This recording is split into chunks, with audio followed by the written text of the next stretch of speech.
रात को सोए हुए जयमल को एक सांप आकर काट लेता है। जयमल जोर जोर से चिल्लाता है। चिल्लाने की आवाज सुनकर उसकी पत्नी और उसकी माँ दौड़ी हुई आई और सांप को भागते देखा।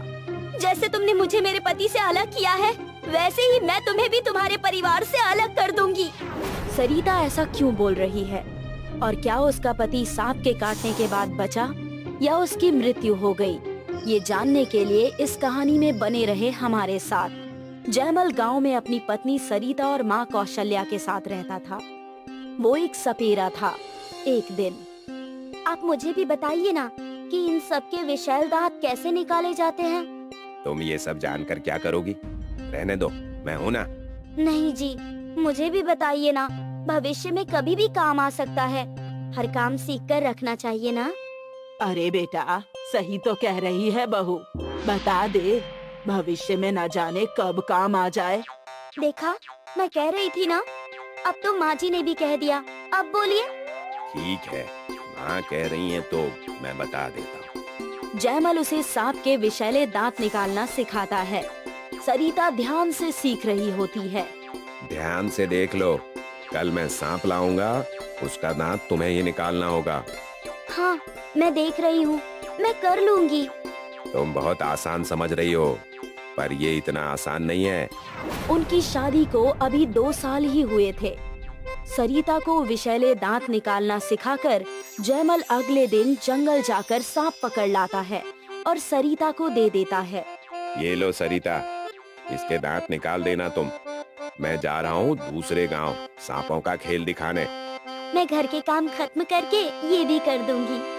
सरिता घर के काम करने में सांप के विषैले दांत निकालना भूल जाती है। फिर जयमल अपने काम से वापस आता है और रात में खा पी कर सभी सो जाते हैं। बहू, मेरे पैरों में बहुत दर्द हो रहा है, थोड़ा मेरे पैर दबा देगी क्या? हाँ माँ जी, अभी आई। जयमल तुम्हें जो काम देकर गया था, तुमने वो कर दिया? माँ जी, मैं तो भूल ही गई। ये जागेंगे तो फिर गुस्सा करेंगे मुझ पर। अच्छा, ये बात जयमल को अभी मत बताना और कल सुबह सबसे पहले उठकर कर देना। हाँ माँ जी, मैं यहीं आपके पास सो जाती हूँ। सुबह जल्दी उठकर कर लूंगी, नहीं तो उनके पास से उठूंगी तो उन्हें पता चल जाएगा। हाँ बेटी, उसे कल सुबह वो भी ले जाएगा। आधी रात में सांप टोकरी से निकलकर जयमल को जाकर डस लेता है। जयमल जोर जोर से चिल्लाने लगता है। ये सुनकर सरिता और उसकी माँ आते हैं। सांप खिड़की से निकलकर भाग रहा होता है। क्या हो गया जी, क्यों चिल्ला रहे हैं? मुझे सांप ने डस लिया, मुझे सांप ने डस लिया। क्या?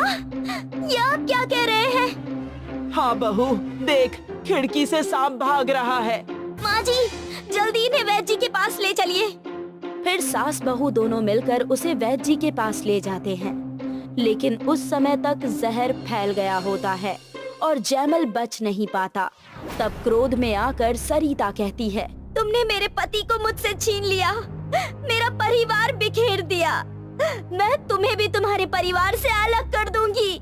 फिर कुछ ही दिनों बाद उसके घर में खाने की परेशानी होने लगती है और ऊपर से सरिता पेट से भी थी।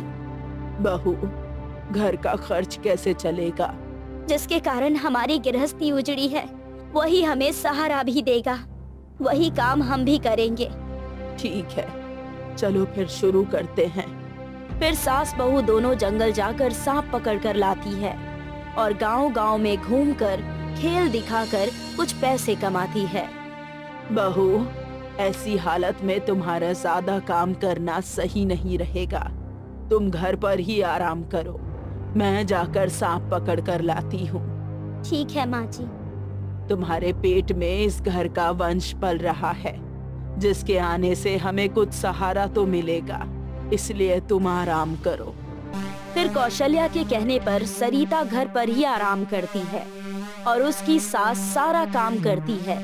ये सब देखकर एक दिन, माँ जी, आप भी इतना काम मत कीजिए, नहीं तो आप बीमार पड़ जाएंगी। फिर कौन रहेगा मेरा सहारा? बहू, मैं नहीं करूँगी तो घर कैसे चलेगा? माँ जी, मैं कुछ सोचती हूँ जिससे आपको भी आराम मिल सके। फिर 1-2 दिन तक सोचने के बाद सरिता कहती है, माँ जी, हम सांपों को रखने का एक जाल बनाते हैं जिसमें हर तरह के सांपों की प्रदर्शनी लगाकर लोगों को दिखाएंगे और उससे पैसे कमाएंगे। हाँ बहू, तुम सही कह रही हो। सरिता वैसा ही करती है और ये काम बहुत अच्छा चलता है। उससे अच्छी कमाई भी होती है। फिर एक दिन कौशल्या एक इच्छाधारी नागिन को पकड़ कर लाती है। ये तो बड़ा ही सुंदर और चमकीला है। इसे देखकर बहू भी खुश हो जाएगी। नागिन को घर लाता देखकर सभी सांप अपनी आवाज में चिल्लाते हैं। हमें यहाँ से मुक्त करो नागिन रानी। तुम सब चिंता ना करो, मैं तुम्हें जरूर आजादी दिलाऊंगी। बहू, ये देखो, ये कितना सुंदर और बड़ा है। हाँ, ये तो सच में बड़ा ही सुंदर और आकर्षक है। बहू, तुम इसके विषैले दांत निकाल दो, फिर हम इसे पिंजरे में डाल देंगे।